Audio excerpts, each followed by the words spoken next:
नमस्कार, स्वागत है आप सभी का हमारे इस खास कार्यक्रम में। मैं हूं आपके साथ आरेंद्र। स्वतंत्र भारत के संविधान निर्माता, बहुमुखी प्रतिभा के धनी, असाधारण बुद्धिजीवी, प्रकांड विद्वान, सफल राजनीतिज्ञ, बेहतरीन अर्थशास्त्री और तेज तर्रार वकील, जिसने न सिर्फ अपने मुवक्किलों के लिए वकालत की बल्कि समानता, स्वतंत्रता और बंधुत्व के लोकतांत्रिक मूल्यों के लिए भी जीवन भर वकालत की, जिनकी पहचान शोषितों, वंचितों और गरीबों की मुक्तिदाता के रूप में है और जो सामाजिक न्याय के संघर्ष के प्रतीक की पहचान के तौर पर जाने जाते हैं, जिन्होंने एक मजबूत राष्ट्र के निर्माण में अतुलनीय योगदान दिया। वो महापुरुष हैं डॉक्टर भीमराव अंबेडकर। 14 अप्रैल 1891 को मध्य प्रदेश के महू में महार जाति में पैदा हुए डॉक्टर अंबेडकर ताउम्र दलितों के लिए लड़े, महिलाओं के लिए लड़े, छुआछूत को खत्म करने के लिए लड़े और सामाजिक आर्थिक बदलाव के एक बड़े वाहक बने। देश और समाज के लिए यह उनका योगदान ही है कि 20वीं सदी के दुनिया के महानतम लोगों की सूची में बहुत ही आदर के साथ उनका नाम लिया जाता है। बाबा साहब के जन्मदिन के मौके पर आज हम बात करेंगे डॉक्टर भीमराव अंबेडकर की, उनके संघर्ष की, उनके विचार की और भारत को लेकर उनके सपनों की। भारतीय इतिहास के महान व्यक्तित्व डॉक्टर वी.आर. अंबेडकर को बाबा साहब के नाम से भी जाना जाता है। भारतीय संविधान के मुख्य शिल्पकार होने से लेकर दलित वर्गों के लिए समानता और सामाजिक न्याय की लड़ाई लड़ने वाले डॉक्टर अंबेडकर ने भारतीय समाज के निर्माण में अपार योगदान दिया। स्वतंत्र भारत के सबसे दूरदर्शी नेताओं में से एक अंबेडकर ने बचपन में जिन समस्याओं का सामना किया, उसे दूर करने की कोशिश ताउम्र करते रहे।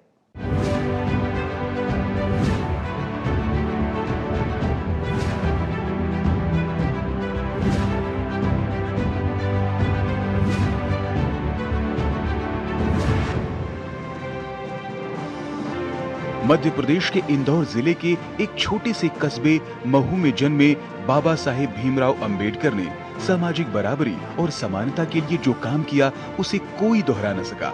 उन्होंने अपने विचारों और दूरदृष्टि से समाज में वो अलख जगाई जो आने वाली पीढ़ी के लिए एक मिसाल बन गई। डॉक्टर अंबेडकर अपने माता पिता की 14वीं और अंतिम संतान थे। पिता रामजी मालोजी सकपाल ब्रिटिश सेना में सूबेदार थे। बाबा साहेब जब केवल 6 वर्ष के थे तभी उनकी मां का निधन हो गया। अंबेडकर की शुरुआती शिक्षा मुंबई में हुई। 1897 में मुंबई के एल्फिंस्टन हाई स्कूल में दाखिला लेने वाले अंबेडकर सबसे पहला और एकमात्र दलित छात्र थे। अपने स्कूली दिनों में भी उन्हें सामाजिक और आर्थिक भेदभाव का शिकार होना पड़ा था। स्कूली दिनों में हुए इस भेदभाव का उनके ऊपर गहरा असर पड़ा, जो उनके जीवन संघर्षों में भी दिखाई देता है। 1907 में मैट्रिक की परीक्षा पास करने के बाद 15 वर्ष की आयु में अंबेडकर की शादी रमाबाई से हो गई। जब महू की बात करते हैं तो इसको बोलते हैं MHOW। ये महू का आप कह सकते हैं कि शॉर्ट फॉर्म है, जिसको बोलते हैं मिलिट्री हेडक्वार्टर ऑफ वार, क्योंकि उनके पिता सूबेदार थे सेना में और सूबेदार के साथ वो सेना में शिक्षक भी थे। और वो महू एक छावनी थी, उस छावनी में बाबा साहब अम्बेडकर का जन्म 14 अप्रैल 1891 में हुआ। और बाबा साहब के लगभग आई थिंक 91 में और 96 में उनके पिताजी रिटायर हो गए। रिटायर होने के बाद वो अपने गांव सतारा चले गए। 1912 में बॉम्बे विश्वविद्यालय से स्नातक की उपाधि हासिल करने के बाद अंबेडकर बड़ौदा राजघराने से मिलने वाली छात्रवृत्ति पर उच्च शिक्षा के लिए 1913 में अमेरिका चले गए। अमेरिका के कोलंबिया विश्वविद्यालय से उन्होंने 1915 में MA और 1916 में PhD की डिग्री हासिल की। इसके बाद आगे की पढ़ाई के लिए वे लंदन चले गए, जहां ग्रेज इन में उन्होंने वकालत की पढ़ाई की। साथ ही लंदन स्कूल ऑफ इकोनॉमिक्स में दाखिला लेकर DSc की तैयारी करने लगे। 1917 में अंबेडकर ने अपनी मास्टर डिग्री पूरी की और 1923 में अर्थशास्त्र में DSc पूरा किया। DSc में उनके थीसिस का विषय था the problem of the rupee, its origin and solution, जिसे लंदन विश्वविद्यालय द्वारा सम्मानित किया गया था। इंग्लैंड में शिक्षा पूरी करने के बाद अंबेडकर 1924 में भारत लौटे। वापसी के दौरान वे कुछ वक्त के लिए जर्मनी में रुके और इस दौरान उन्होंने जर्मनी के बॉन विश्वविद्यालय में अध्ययन भी किया। जो व्यक्ति कोलंबिया यूनिवर्सिटी का प्रोफेसर बन सकता था, जो लंदन स्कूल ऑफ इकोनॉमिक्स का प्रोफेसर बन सकता था, ग्रेट बैरिस्टर बन सकता था, लेकिन उन्होंने उन सब चीज़ों को छोड़ते हुए, क्योंकि जब उन्होंने बड़ौदा की रियासत जब छोड़ी थी तब उनको बहुत कष्ट हुआ, तब उन्होंने कहा, तय किया था आज भी बड़ौदा की वो जमीन, उस जगह पारसी धर्मशाला के ठीक सामने, उस जगह को संकल्प भूमि कहा जाता है। वहाँ पर उन्होंने जो संकल्प किया कि जब मेरे जैसे शिक्षित व्यक्ति को समाज स्वीकार नहीं कर रहा है, तो मेरे समाज के जो अशिक्षित गरीब है उनको सम्मान कैसे मिलेगा। तो वह 1917 के उस संकल्प को भूले नहीं। लंदन स्कूल ऑफ इकोनॉमिक्स की पढ़ाई को पूर्ण करने के पश्चात बैरिस्टर बनने के बाद और 1924 में जब वापस आए तो इस भारत की आप कह सकते हैं राजनीतिक और सामाजिक क्रांति के लिए वो आगे बढ़े। बचपन से ही छुआछूत और जातिगत भेदभाव की पीड़ा को झेलने वाले बाबा साहेब अम्बेडकर ने भारत लौटने के बाद जात पात को खत्म करने और दलित लोगों के कल्याण में खुद को झोंक दिया।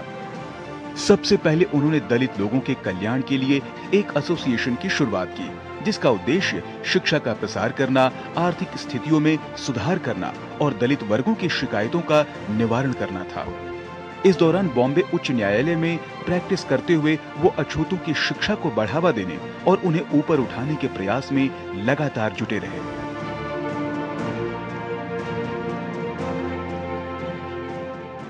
विदेश से पढ़ाई पूरी कर लौटने के बाद तत्कालीन भारतीय समाज में व्याप्त सामाजिक कुरीतियां डॉक्टर अंबेडकर को जाति भेद के उन्मूलन और हाशिए पर रहने वाले लोगों के उत्थान के लिए आजीवन संघर्ष की राह पर ले गया।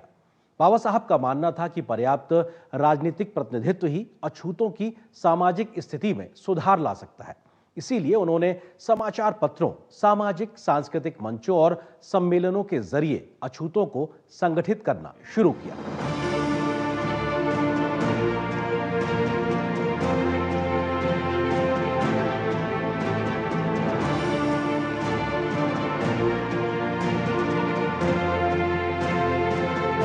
1926 में बंबई विधान परिषद के सदस्य बनने के बाद बंबई विधान परिषद डॉक्टर भीमराव अंबेडकर के लिए संसदीय राजनीति की पाठशाला बन गई। इसके बाद वो समाज में बराबरी लाने के संघर्ष में पूरी तरह से शामिल हो गए।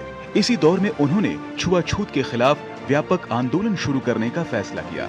इस दिशा में उनका पहला संगठित प्रयास था बहिष्कृत हितकारिणी सभा, जिसकी स्थापना उन्होंने जुलाई 1924 में की।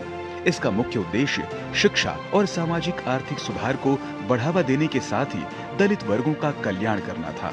दलित अधिकारों की रक्षा के लिए उन्होंने 1927 में बहिष्कृत भारत समाचार पत्र शुरू किया। साथ ही समता, प्रबुद्ध भारत, मूक नायक और जनता जैसी अन्य पत्रिकाएं भी निकाली। डॉक्टर अंबेडकर ने पेयजल जैसे सार्वजनिक संसाधन समाज के सभी लोगों के लिए खुलवाने, अछूतों को हिंदू मंदिरों में प्रवेश का अधिकार दिलाने के लिए भी आंदोलन किए। उन्होंने जल के लिए आंदोलन किया था। क्या उनका ये कहना था कि तालाब के अंदर और जोहड़ में और पानी के जितने भी स्रोतों पर जानवर पानी पी सकते हैं, भेड़ बकरियां पी सकती है, गाय पानी पी सकते हैं, कुत्ता पानी पी सकता है, क्या मनुष्य नहीं पी सकता है? तो जब उनको ये अधिकार कानून से मिला तब उन्होंने महाड़ आंदोलन शुरू किया और पहाड़ आंदोलन को लेकर उन्होंने जल आंदोलन के लेकर प्रारंभ किया और यहाँ से उनका संघर्ष शुरू था कि सभी स्थानों पर। और दूसरा इसके साथ साथ आप ये भी मान के चलें कि 1930 में उन्होंने नासिक के कालाराम मंदिर के में भी प्रवेश के लिए आंदोलन शुरू किया। समता मूलक समाज के जबरदस्त पैरोकार डॉक्टर अंबेडकर धर्मनिरपेक्षता और धर्म की बराबरी के भी पुरजोर समर्थक थे। उन्होंने दलितों को सिर्फ समानता के अधिकार तक ही सीमित नहीं करना चाहा, बल्कि उनमें चेतना और जागृति का लगातार संचार भी किया। वो कहते थे कि जब तक जातियों के जो कंपार्टमेंट्स जिनमें आवागमन नहीं है वो नहीं तोड़े जाएंगे, तब तक ये समाज भी उतना मजबूत और प्रगतिशील नहीं हो सकता जो होना चाहिए। और समानता उससे जुड़ी हुई है। जब वह बाहर गए और विशेष तौर पर जब कोलंबिया में थे तब उन्होंने एंथ्रोपोलॉजी भी पढ़ी, वहाँ के समता के अधिकार को भी देखा और समता और समानता जो फ्रांस और अमेरिका में संघर्ष हुए थे उनको देखा। और फिर भारत के गौतम बुद्ध को याद किया तो कहा कि समता हमारे राष्ट्र में तो उनसे बहुत पहले थी, हमारे देश में उससे बहुत पहले थी, वह समता आनी चाहिए क्योंकि वह मानव का एक जन्मसिद्ध है। अंबेडकर की यह सोच उनके भाषणों और विचारों में हमेशा प्रकट होती रही। 8 अगस्त 1930 को अंबेडकर ने एक शोषित वर्ग के सम्मेलन में हिस्सा लिया। यहाँ अंबेडकर ने अपनी राजनीतिक सोच दुनिया के सामने रखी और कहा कि शोषित वर्ग की सुरक्षा सरकार और कांग्रेस से आजादी पाने में है। उन्होंने कहा कि हमें अपना रास्ता खुद बनाना होगा। राजनीतिक शक्ति शोषितों की समस्याओं का निवारण नहीं हो सकती, उनका उद्धार समाज में उनका उचित स्थान पाने में निहित है। डॉक्टर अंबेडकर ने मुख्यधारा के राजनीतिक दलों के बीच जाति व्यवस्था के उन्मूलन को लेकर उदासीनता की कड़ी आलोचना की। दलितों के राजनीतिक प्रतिनिधित्व के महत्व को जताते हुए ही 24 सितंबर 1932 को उन्होंने महात्मा गांधी के साथ पूना समझौता किया। इसके तहत विधान मंडलों में दलितों के लिए सुरक्षित स्थान बढ़ा दिए गए। दलितों के लिए या उस विशिष्ट वर्ग के लिए जिसके लिए वो समय संघर्ष करे थे, दलित शब्द भी मुझे लगता है बदलना चाहिए समय के साथ, लेकिन जिसको उन्होंने डिप्रेस्ड क्लासेस कहा था और बाद में अनटचेबल्स कहा था, उस वर्ग के लिए जितना अधिक से अधिक सामाजिक समता की ओर कदम उठा सकते थे और उसको वो इंश्योर कर सकते थे, क्योंकि एक तरफ उस समय गांधी जी का जीवन लग रहा था जैसे दांव पे है, दूसरी तरफ पूरे राष्ट्र का भविष्य था। दोनों ही उनके लिए बहुत कठिन चॉइस थी, लेकिन उन्होंने, मुझे लगता है, सबसे इंटेलिजेंट चॉइस की। अंबेडकर ने दलित वर्गों के हितों की रक्षा के लिए 15 अगस्त 1936 को स्वतंत्र लेबर पार्टी का गठन किया, जिसमें ज्यादातर श्रमिक वर्ग के लोग शामिल थे। 1936 में ही प्रकाशित अपनी पुस्तक एनिहिलेशन ऑफ कास्ट में अंबेडकर ने हिंदू धार्मिक नेताओं और जाति व्यवस्था की जोरदार आलोचना की थी।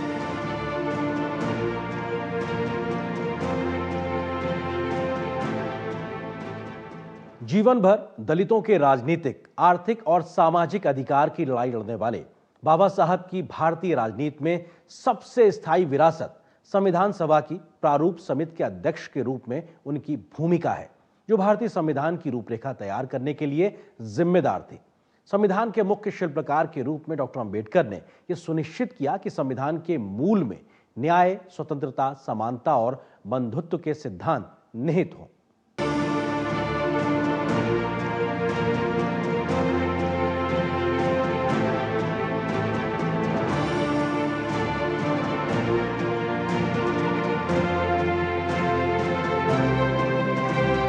उन्नीस में जब देश आजाद हुआ तो सबसे बड़ी चिंता यह थी कि आने वाले दिनों में यह देश किस दिशा में आगे बढ़ेगा। इस बात पर पूरी सहमति थी कि देश में शासन का ढांचा लोकतांत्रिक होगा, लेकिन यह लोकतंत्र किस तरह का होगा, यह तय करना आसान नहीं था। लोकतंत्र के बुनियादी ढांचे को बनाए रखने और शासन की प्रक्रिया को सुचारू रूप से चलाने के लिए एक लिखित संविधान को तैयार करना था, लेकिन इस संविधान को तैयार करना कोई आसान काम नहीं था। लिहाजा इसकी जिम्मेदारी एक ऐसे व्यक्ति को दी गई जो कानूनविद, अर्थशास्त्री के साथ साथ एक कद्दावर राजनेता और समाज सुधारक थे, और वो व्यक्ति थे डॉक्टर भीमराव अंबेडकर। 29 अगस्त 1947 को उन्हें संविधान मसौदा समिति का अध्यक्ष बनाया गया। 2 साल की अथक मेहनत के बाद आखिरकार संविधान तैयार हुआ और 4 नवंबर 1948 को डॉक्टर अंबेडकर ने संविधान सभा में संविधान का अंतिम मसौदा पेश किया। इसी दिन संविधान को पहली बार पढ़ा गया और 26 नवंबर 1949 को सर्वसम्मति से संविधान को अपना लिया गया और 26 जनवरी 1950 से यह पूर्ण रूप से लागू हो गया। अंबेडकर ने संविधान निर्माण के दौरान आधुनिक लोकतंत्र के मूल्यों को भारतीय लोकतंत्र में लागू करने की कोशिश की। Let us leave aside slogans. Let us leave aside words which frighten people. Let us even make concession to the prejudices of our opponents. Bring them in so that they may willingly join with us on marching upon that road, which, as I said, if we walk long enough, must necessarily lead us to unity. उन्होंने बहुत सौंदर्य के साथ, पूरी जिम्मेदारी के साथ, पूरे अपनी गरिमा के साथ इस रोल को निभाया। और मैं समझती हूँ जो उन्होंने अंत में कहा कि मैं संविधान सभा में आया था तो ये सोच कर आया था कि मैं अपने एक डिप्रेस्ड क्लासेस के वर्ग के प्रतिनिधि के रूप में काम करूँगा और उनकी सुरक्षा करूँगा, लेकिन जब मुझे ये दायित्व दिया गया तो मेरे सामने राष्ट्र था, मेरे सामने भारत था, और यह संविधान उस भारत को सशक्त करता है, किसी भी शर्त पर टूटने के लिए मौका नहीं छोड़ता। यह है उनका सबसे बड़ा योगदान। संविधान के तैयार होने के बाद इसे लेकर डॉक्टर अंबेडकर ने अपना विचार भी प्रस्तुत किया। संविधान को औपचारिक रूप से अपनाए जाने से एक दिन पहले यानी 25 नवंबर 1949 को संविधान सभा में डॉक्टर बी.आर. अंबेडकर ने मशहूर ग्रामर ऑफ एनार्की भाषण दिया।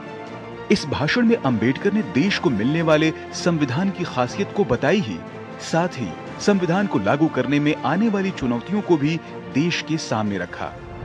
लोकतंत्र केवल राजनीतिक लोकतंत्र हो यह नहीं चाहते थे, इसीलिए उनका जो अंतिम स्पीच संविधान सभा में है वो ये था कि we are entering into a era of contradictions, जहां हम राजनीतिक लोकतंत्र तो दे रहे हैं, वन मैन वन वोट, पर उसके साथ आर्थिक और सामाजिक लोकतंत्र भी होना चाहिए।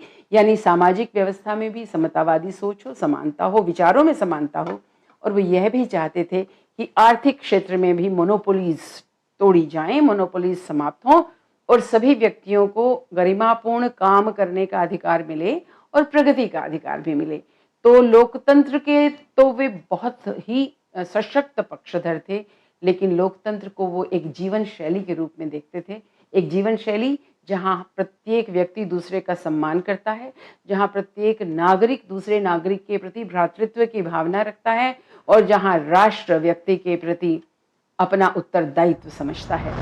संविधान के निर्माण में बाबा साहेब के अमूल्य योगदान को देखते हुए ही प्रधानमंत्री नरेंद्र मोदी ने डॉक्टर भीमराव अंबेडकर की 125वीं जयंती के अवसर पर 26 नवंबर 2015 से संविधान दिवस मनाने की शुरुआत की। यह बाबा साहेब के महान योगदान को सम्मान देने के प्रति सच्ची श्रद्धांजलि है। बाबा साहब अंबेडकर की जन्म जयंती को देश विदेश में बहुत ही भव्य तरीके से मनाया गया, यूनों में मनाया गया, दुनिया के 150 से ज्यादा देशों में मनाया गया और यह पहली बार हुआ है। इस दौरान विशेष डाक टिकट, सिक्के जारी किए गए। गणतंत्र दिवस पर बाबा साहब से संबंधित झांकी निकाली गई। अमेरिका और ब्रिटेन में जहां बाबा साहब ने पढ़ाई की थी, वहां पर अनेक विद्यार्थियों को भेजा गया। सरकार ने ऐतिहासिक निर्णय लेते हुए 26 नवंबर को, जिस दिन संविधान को स्वीकार किया गया था, उसे संविधान दिवस घोषित किया और पहली बार संविधान पर संसद में 2 दिन तक चर्चा भी की गई।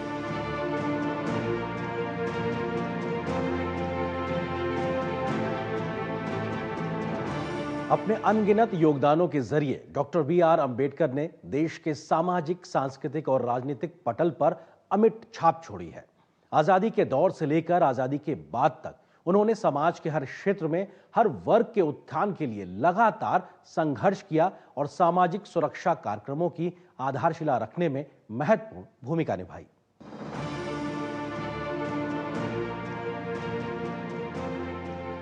आजादी के बाद 1947 में अंबेडकर नेहरू मंत्रिमंडल में कानून एवं न्याय मंत्री के रूप में नियुक्त हुए। कानून मंत्री के तौर पर भी उन्होंने समानता की पैरोकारी की और समानता के प्रति उनका नजरिया सिर्फ जातियों को लेकर नहीं था और ना ही सिर्फ धर्मों को लेकर, बल्कि वो लैंगिक समानता के भी बड़े पैरोकार थे। हिंदू कोड बिल के जरिए उन्होंने महिलाओं की संपत्ति में अधिकार देने और तलाक का अधिकार देने की वकालत की और आखिरकार हिंदू कोड बिल के प्रति नेहरू की नीति से असहमति होने के साथ ही कई मुद्दों पर एक राय नहीं बनने की वजह से अंबेडकर ने 1951 में मंत्री पद से इस्तीफा दे दिया। अंबेडकर ने जब संसद से एज ए कैबिनेट मिनिस्टर इस्तीफा दिया तो इस्तीफा दिया था हिंदू कोड बिल, और हिंदू कोड बिल के बारे में बाबा साहब अंबेडकर ने कहा, यह बिल मेरे लिए संविधान बनाने से भी ज़्यादा महत्वपूर्ण है, क्योंकि इस बिल के अंदर इस देश की आधी आबादी के अधिकार छिपे हुए हैं। उन्होंने कहा कि संविधान बनाने से भी ज़्यादा महत्वपूर्ण है। जब उस समय पंडित नेहरू की सरकार ने उसको, इस बिल को संसद में प्रस्तावित नहीं होने दिया, तब उन्होंने संसद से इस्तीफा दिया और कहा, जबकि वो शरीर उनका जर्जर हो चुका था, कहता कि इस हिंदू कोड बिल को लेकर मैं गांव-गांव जाऊंगा, शहर-शहर जाऊंगा और कहूंगा कि इस देश की आधी आबादी अर्थात महिलाओं को अधिकार मिलने चाहिए। डॉक्टर भीमराव अंबेडकर की शख्सियत इतनी विशाल थी कि उनके कई बड़े कामों की चर्चा नहीं हो पाती। भारतीय रिजर्व बैंक की स्थापना में उनका महत्वपूर्ण योगदान है। उनकी किताब the problem of the rupee पर उन दिनों खूब चर्चा हुई और आखिरकार 1935 में रिजर्व बैंक की स्थापना हुई। यही नहीं, अंबेडकर बड़े बांधों की तकनीक के भी जानकार थे और आजाद भारत में दामोदर, हीराकुंड और सोन नदियों पर बनी परियोजनाओं में उन्होंने अहम भूमिका अदा की। अंबेडकर ने मजदूरों के काम करने की अवधि को कम करने के लिए पूरा जोर लगाया। यह अंबेडकर की कोशिश का परिणाम ही था कि 7वें भारतीय मजदूर सम्मेलन के दौरान मजदूरों की काम की अवधि 14 घंटे से कम होकर 8 घंटे हुए। यही नहीं, वो रोजगार और आधुनिक राष्ट्र के बीच गहरा संबंध देखते थे और लगातार मजदूर अधिकार से लेकर बेरोजगारी तक के सवाल उठाते रहते थे। 1936 में जब लेबर पार्टी का निर्माण किया था, उस समय जो उन्होंने घोषणा पत्र तैयार किया था कि मजदूरों के मिनिमम घंटे तय होने चाहिए, मजदूरों को बोनस मिलना चाहिए, महिलाओं को मैटरनिटी लीव मिलनी चाहिए, ये जो उनका इंडिपेंडेंट लेबर पार्टी का जो घोषणा पत्र था, उस घोषणा पत्र को वायसराय की कमेटी में रहते हुए उन विषयों को जोड़ा। उनके एक अभियान से हजारों लोगों को, हजारों महिलाओं के उनको लाभान्वित हुए। तो मुझे लगता है इससे बड़ी कोई देशभक्ति नहीं है। बाबा साहेब भीमराव अंबेडकर लोकतंत्र की मजबूती के लिए 2 चीजों को बेहद जरूरी मानते थे, पूंजीवाद और जातिवाद का खात्मा। अंबेडकर ने पूंजीवाद पर भी खूब चोट किया। उन्होंने हाशिए पर पीछे छूट गए लोगों के लिए सत्ता में भागीदारी और नीति निर्माण में आनुपातिक जगह की वकालत की। अंबेडकर आखिर तक किसी भी तरह के इंसानी भेदभाव के खिलाफ लड़ते रहे और राजनीतिक समानता के अलावा सामाजिक समानता को हासिल करने की लड़ाई वो लड़ते रहे। जाति व्यवस्था उन्होंने आर्थिक दृष्टि से भी देखी। उन्होंने कहा कि भारत जो सोने की चिड़िया था वो क्यों कमजोर हो गया, क्यों आर्थिक तौर पर अब वह उतना सशक्त नहीं है। और उसका कारण उन्होंने जाति व्यवस्था में देखा, जहां जातियां व्यक्तियों को बांध देती हैं। अब यदि किसी व्यक्ति की रुचि खेती में नहीं है लेकिन पैदा वो उसी में हो गया, तो वो करेगा, लेकिन उसका आउटकम, आउटपुट जिसकी आजकल हम बात करते हैं, उसका परिणाम वो नहीं निकलेगा जो निकलना चाहिए।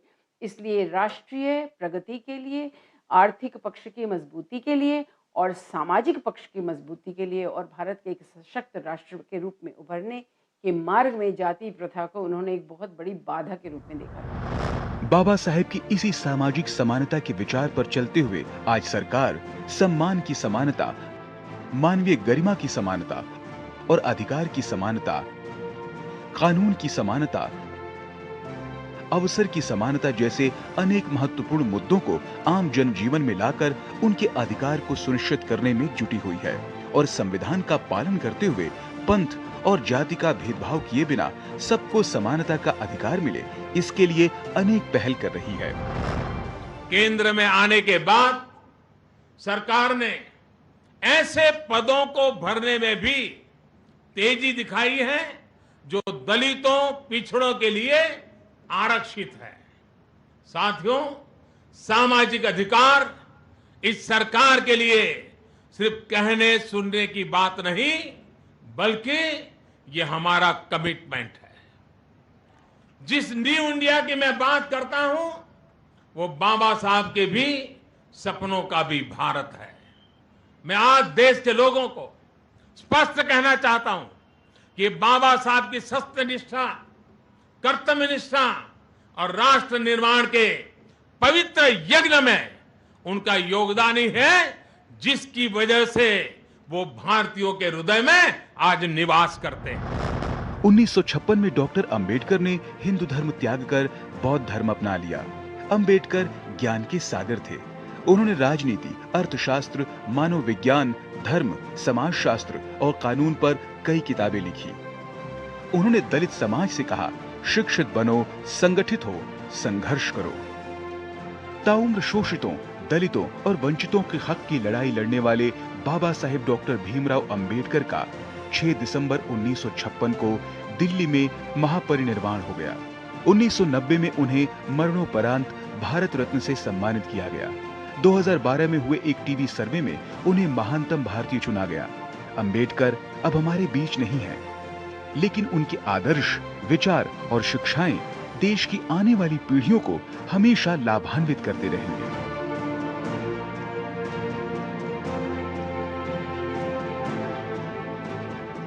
बाबा साहब डॉक्टर भीमराव अंबेडकर का भारतीय समाज और राजनीति में विशाल और विविध योगदान है, जो एक समाज सुधारक, अर्थशास्त्री, राजनेता और कानूनविद के रूप में उनके बहुआयामी व्यक्तित्व को दर्शाता है। तो ये था डॉक्टर बी.आर. अंबेडकर पर हमारा विशेष कार्यक्रम। नमस्कार, आप देखते रहिए टीटी न्यूज।